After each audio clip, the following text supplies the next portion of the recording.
Hello, my friends. Welcome to Talk to Me Tuesday for Tuesday, January 21st, 2025. This is Jennifer.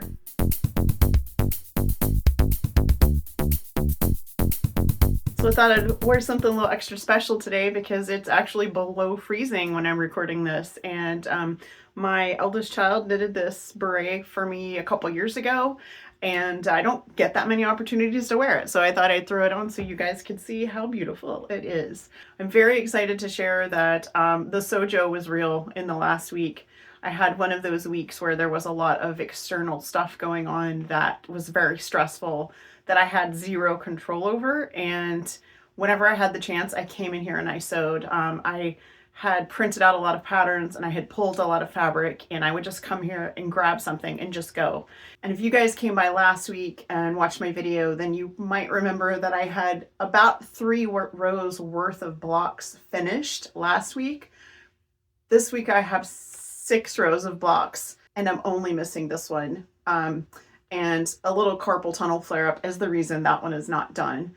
I made a ton of filler blocks. In fact, I made all of my filler blocks, and that is really the majority of what I pieced here. There are a couple more intense paper piece blocks, like this block here. This is one of Holly Urbane's from the 2021 Fandom and Stitches multi-fandom quilt along. This is an Indiana Jones block. The blank space will also be an Indiana Jones block. I made this lantern. This is Wendy Riggins. This is from the 2015 Project of Doom when we did the design invitational and we got a lot of extra patterns. So that's also on Fandom and Stitches. I made the teacup block from my own Fandom and Stitches Project of Doom patterns. This was the 2015 version. And then you guys probably saw this one last week. That has one of my chess pieces in it from a retired pattern set that I don't sell anymore. So it's just a retired set. It's not online at all right now. And Sting is a brand new pattern. We have 2 different versions of Sting on the website. This is Bilbo's sword and later Frodo's sword and eventually Sam's sword from The Hobbit and The Lord of the Rings. And I wanted one that looked like it was on a shelf. This one may not be done, and I'd love your opinions on this. I feel like it needs some sort of sword stand. I either would have to make it completely over or maybe applique something on top to make it look like it has a sword stand. My original plan was just to wedge it between books, so it makes it look like that's what's holding it up. But I don't know. You guys give me your opinion. I'd love to hear that. As I said, lots of filler blocks, and I wanted to show you the 2 machine embroidered ones that I did that I'm very happy with. So I had mentioned last week that I was going to do something Grecian up here. I've rearranged it, and that row is now a little bit lower down. And I had this Anita Good Design set. This is an older set. I think I looked it up as 2012 or 2013. And I got this secondhand. So this was came with all of these, and they're all white. Everything's white on white. Some of them have fabric in the background, some of them do not. So some of them are applique with embroidery on top. So I love these, but they just weren't exactly what I wanted. So it occurred to me that I didn't have to follow their colors. So I used their designs, but I just changed the colors. So this is like a Mycenaean style design. So, just traditional.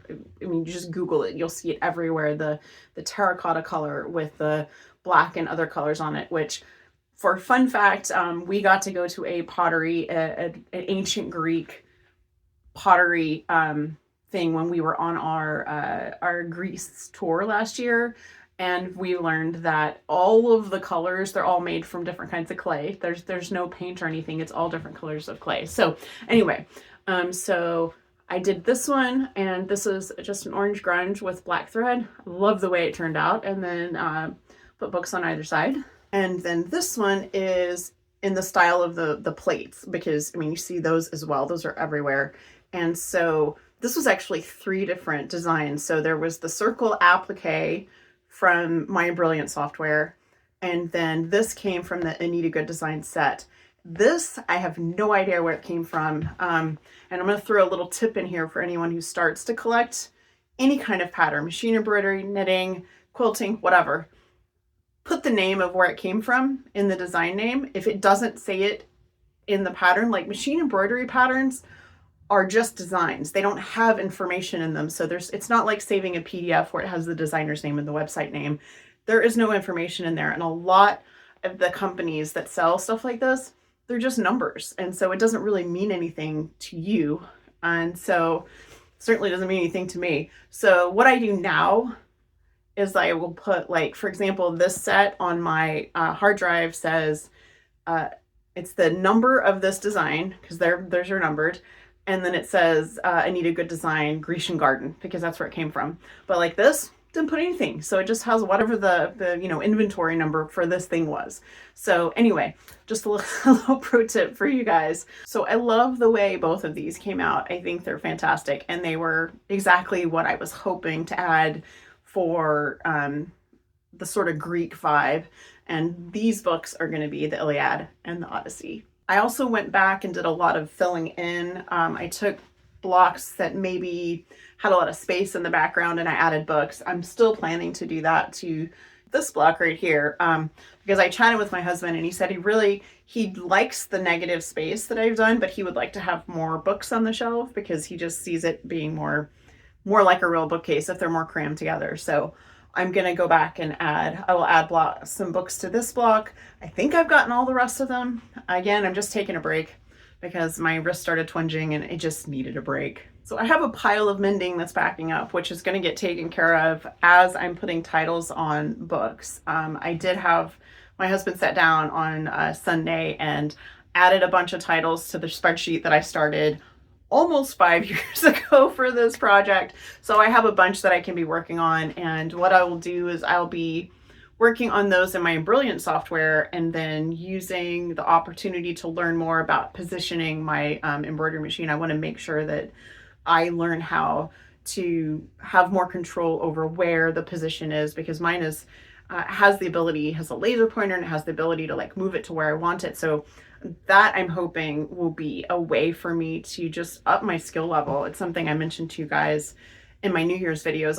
I want to learn some new things because I get really comfortable in the things that I do that I know that I'm like good at. And then if I don't do new stuff, then I'll just keep doing that stuff over and over. So I really want to expand my skills and learn some new things and just keep my brain from stagnating. If you guys haven't already, the Talk to Me Tuesday January block did drop on January 1st, so make sure that you make those. Those were both my patterns, and they're both pretty simple, so they're pretty easy, nice blocks for the project. Would like to throw out an invitation to anyone who would like to join us making videos. If you'd like to join the Talk to Me Tuesday community, we are on WordPress, and that link is always in the description.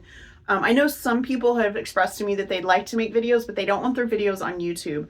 So there is a feature when you upload your video where you can make it unlisted, which means only people you share the link with will have that video. The algorithm won't kick it to people's home pages, things like that. So it won't come up on YouTube proper.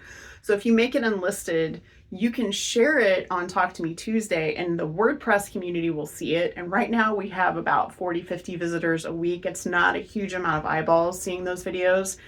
And all the comments are moderated by me, so no one is going to say anything weird on your videos like you might have happen on YouTube. So you are more than welcome to join us. We do have some guidelines on how to do that, and you can find that at the talktometuesday.wordpress link in the description. Well, guys, that's going to be it for me. It is cold. I'm going to drink my hot beverage and enjoy my hand knitted hat and go get this video edited for you guys. Have a wonderful week. Have a crafty week. I hope to see your videos, and I'll see you next week. Bye.